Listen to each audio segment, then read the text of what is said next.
হে everyone, আসসালামু আলাইকুম। কেমন আছেন সবাই? আশা করি সবাই অনেক অনেক ভালো আছেন। আমি ফাতেমা ফারিন চলে এলাম নতুন আরও একটি রেসিপি নিয়ে। আজকে তৈরি করে দেখাবো বুটের ডালের হালুয়া। একদম সহজ পদ্ধতিতে দেখিয়ে দিব। যারা নতুন রাঁধুনি আছেন তাদের জন্য খুবই সহজ হবে।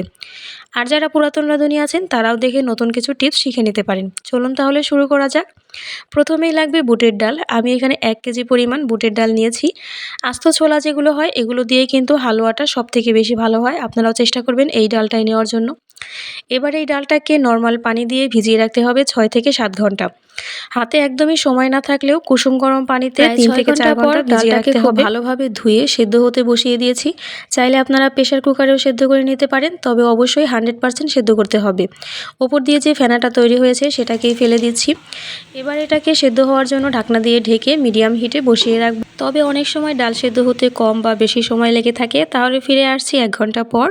1 ঘন্টা পর দেখতেই পাচ্ছেন ডালের পানিটা একদমই শুকিয়ে গেছে এবং ডালটা পরিপূর্ণভাবে সেদ্ধ হয়ে গেছে।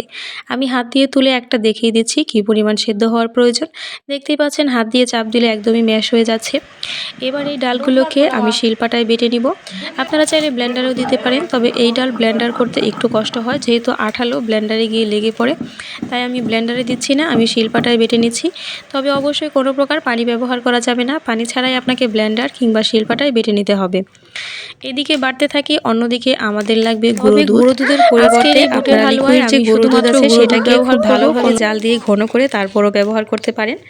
আমি এখানে 200 গ্রামের একটা গুঁড়ো দুধের প্যাকেট নিয়েছি। এখান থেকে অর্ধেকটা দিয়ে দিলাম। নর্মাল পানি দিয়ে খুব ভালোভাবে এটাকে মিক্স করে নিতে হবে। এবার চলে যাচ্ছি রান্নার প্রক্রিয়ায়। প্রথমে কড়াইয়ে দিয়ে দিলাম ঘি। এই হালুয়ার জন্য অবশ্যই ঘি ব্যবহার করলে আসল টেস্টটা পাওয়া যাবে না। এবার ঘিটা গরম হবার পর আমি এর মধ্যে ডাল বাটাটা দিয়ে দিচ্ছি। ডাল বাটাটা আস্তে আস্তে দিব এবং নাড়তে থাকবো যেন তলায় লেগে না যায়। এই পর্যায়ে চুলার আঁচটাকে একদমই কমিয়ে দিতে হবে। প্রায় 2 থেকে 3 মিনিটের পর ডালটাকে খুব ভালোভাবে ঘির সাথে মিক্স করে নিয়েছি। এবার এর মধ্যে চিনি দিয়ে দিচ্ছি। এই পর্যায়ে আমি কোনো প্রকার পানি ব্যবহার করব না। চুলার জালটা কমিয়ে নাড়তে থাকবো, তাহলে চিনি থেকে পানি উঠে যাবে আর সেই পানি দিয়েই হালুয়াটা তৈরি হয়ে যাবে।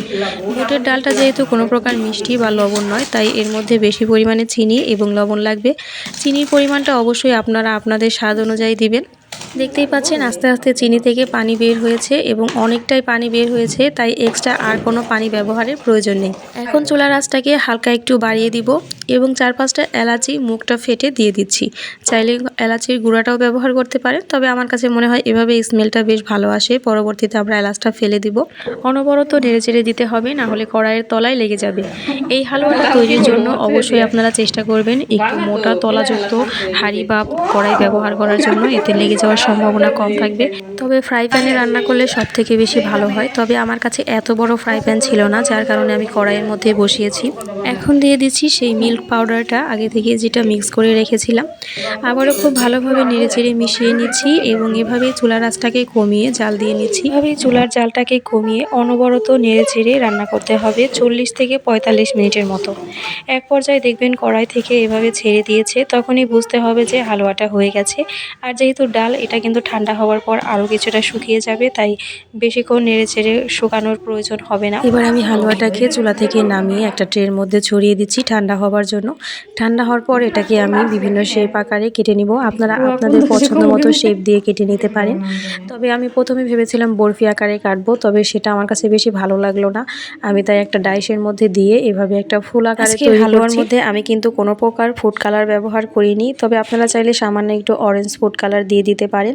ক্যামেরার ফিল্টারের কারণে সামান্য একটু হলদেটে দেখালেও এটা কিন্তু একদমই অরিজিনাল কালার আছে। দেখতেই পাচ্ছেন মাশাআল্লাহ কতটা সুন্দর হয়েছে। আর এইরকম ডিজাইনের করেছি বলে আপনাদের এরকম করতে হবে তেমন কোনো কথা নেই। আপনারা আপনাদের পছন্দ মতো যে কোনো ডিজাইনের বা শেপের তৈরি করে নিতে পারেন। অবশ্যই ডাইসের মধ্যে সামান্য একটু তেল ব্রাশ করে নেবেন, তাহলে খুব সহজেই উঠে আসবে। আজকের হালুয়াটা আমার কাছে তো খেতে এবং দেখতে খুবই মজার এবং সুন্দর হয়েছে। আপনাদের কাছে কেমন লেগেছে অবশ্যই কমেন্ট করে জানাতে ভুলবেন না। সেই সাথে সামনে এই শবে বরাত এবং ঈদ আসছে, তার মধ্যে আপনারা যে কোনো সময় তৈরি করে রেখে দিতে পারেন। আমি এভাবে বক্সের মধ্যে করে রেখে দিয়েছি এবং এটাকে বাহিরেই থাকবে 1 মাস এবং পরবর্তীতে নর্মাল ফ্রিজে রেখে সংরক্ষণ করতে পারবেন। ভিডিওটি ভালো লাগলে অবশ্যই লাইক, কমেন্ট, শেয়ার করতে ভুলবেন না। সেই সাথে যারা ফেসবুক পেজ থেকে দেখছেন তারা প্লিজ ফলো দিয়ে রাখবেন। যারা ইউটিউব থেকে দেখছেন তারা সাবস্ক্রাইব করে রাখবেন। সবাইকে ধন্যবাদ জানিয়ে আজকের মতো বিদায় নিচ্ছি। আল্লাহ হাফেজ।